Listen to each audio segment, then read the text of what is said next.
பெண்கள் யார் வந்தாலும் அவங்க அமர வச்சுட்டு நம்ம பிள்ளைகள் அவர்களுக்கான தண்ணீர் அங்க ஒரு கூடை இருக்கும். அந்த கூடையில எதை பயன்படுத்தினாலும் அங்க வச்சிடணும். ஒவ்வொரு பெட்டியிலையும் இருக்கும்.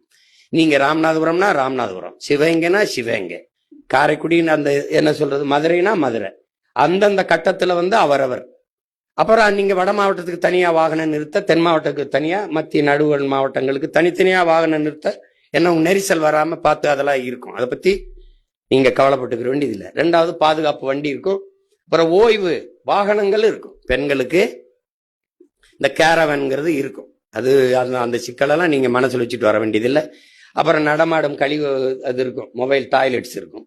எல்லாமே சிறப்பா ஏற்பாடு பண்ணிடுவோம். ஆனாலும் நம்மை நாமளே பாதுகாத்துக் கொள்வது நமது கடமை. நமக்கு ஒருத்தர், உங்களுக்கு புரியுதுன்னு நினைக்கிறேன், நம்ம மாவட்டத்தை நம்ம முன்னாடி நிற்கிற பிள்ளைகள் பத்திரமா அழைச்சிட்டு பத்திரமா கூட்டிட்டு போகணும், பொறுப்பா கூட்டிட்டு போகணுங்கிறது பொறுப்பை எடுத்துக்கணும். இவ்வளவுதான்.